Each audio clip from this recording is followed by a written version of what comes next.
All life begins with a seed. Now pay close attention. This is a child being born of the Holy Ghost. This is the only begotten Son of God. This is not Abraham's seed. Jesus didn't come from Abraham's seed. Now he took on Abraham's seed, but he was a holy seed. No sin in him.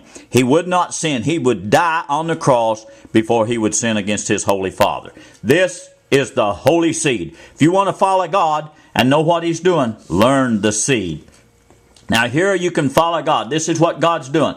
This is his children. He filled them with the Holy Ghost. This was on the day of Pentecost, and you had about 120 Christians on earth. And that's all you had.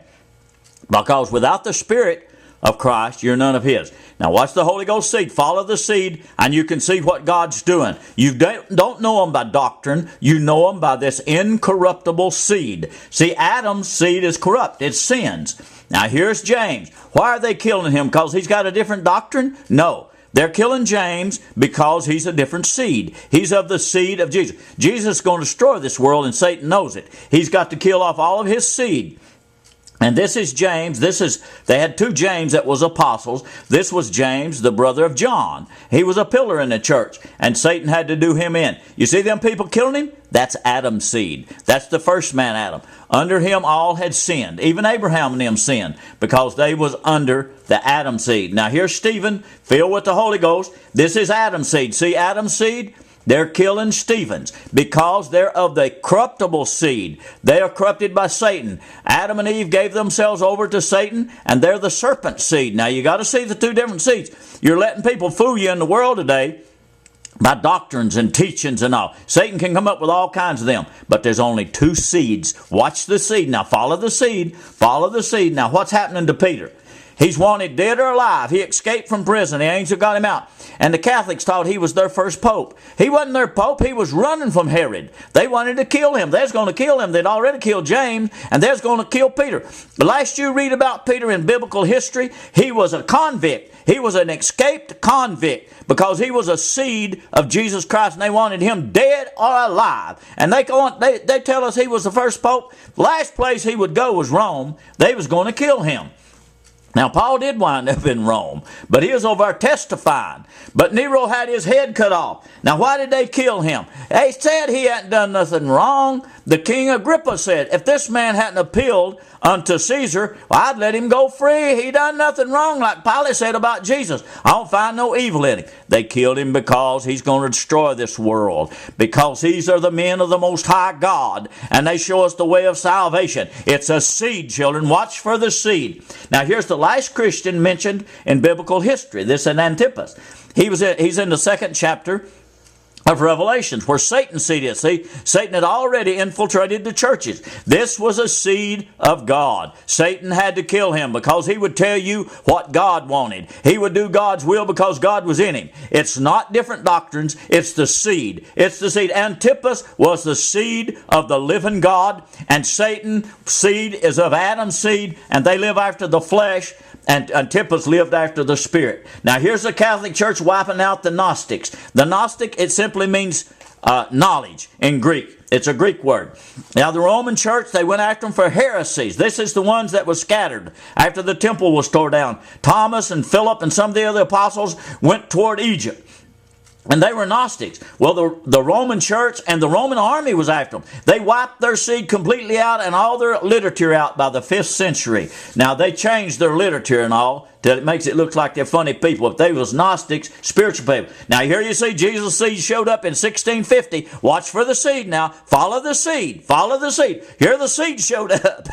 He said, it's God in me. George Fox said, there's a light shining in me. And what did they do to them? They hung them. They put them in prison for years and years and years. And they died in prison, hundreds of them. And they finally overflowed them with a flood that I'm going to show you about. And they killed off the Quakers. Now watch the seed. Watch the seed. Here's Agnes Osmond. One person on Azusa Street got the Holy Ghost, and Satan sent thousands of them against her. They snowed her so much she couldn't believe she was a Christian. She's carrying the Bible. If you're in a city where there's hundreds and hundreds and thousands and millions of people in hundreds of churches, and you think you're the only Christian there? You may be. There's not many Holy Ghost people. Today, the Pentecostal church is only second to the Catholic church. The largest church. Satan built so many churches on that you can't even get the Holy Ghost in there. Now, here's a hoax. They always said Christians was fighting over the Bible. It don't have nothing to do with Christians. None of us Christians fought. This is the serpent seed. They knew who got the book controlled.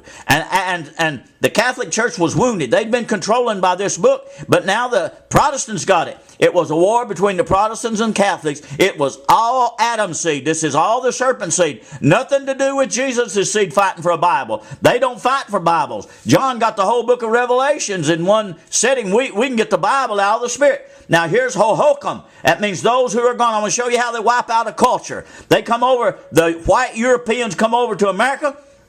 They said the only good Indian's a dead Indian. And they'd put smallpox, give them blankets that was disease, and it wiped them out. This is in the Gila Valley out in Arizona where they got old Geronimo. They wiped Geronimo out, sent him to prison down in Florida and wiped out his people. Now here's Wounded Knee. They wipe them out. But old Custer caught it one time. Them Indians got together, and it wasn't women and children waiting for him at Little Bighorn, and they had to get even with them here. This is Wounded Knee. They wiped old Custer out. They had Sioux warriors and Cheyenne braves down there waiting for him. And after that, they killed them at Wounded Knee. They just shot them down like dogs, and they wipe them out. That's the way the European Puritans do. The Anglicans, the Church of England, and the Methodists, and the Baptists, and the Catholics.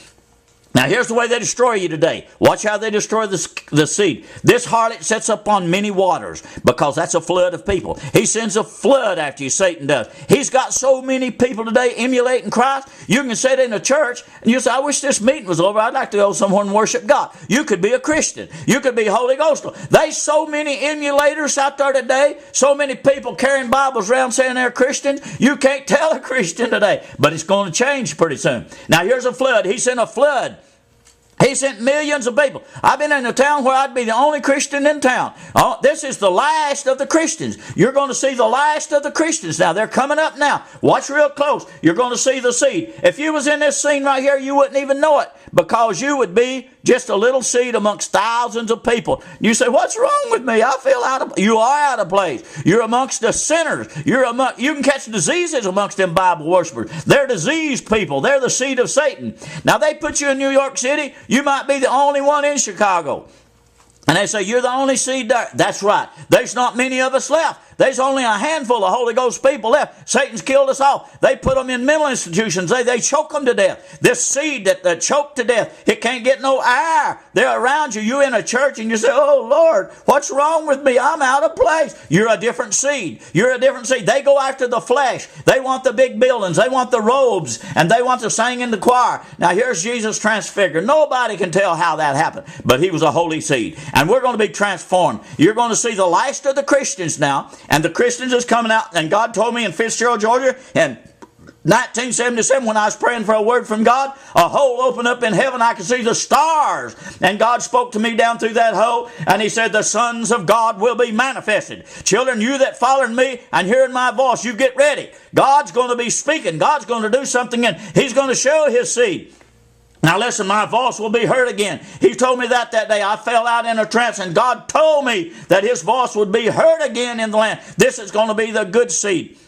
And if you feel out of place, you could be a Christian. You could be, if you was raised by a child and God showed you things when you were little, you could belong to Jesus Christ. Watch his seed. Watch for the seed. You can see black men, white men, red men, and brown men, and Orientals, but watch for the Holy Ghost men and women. This is Jesus' seed.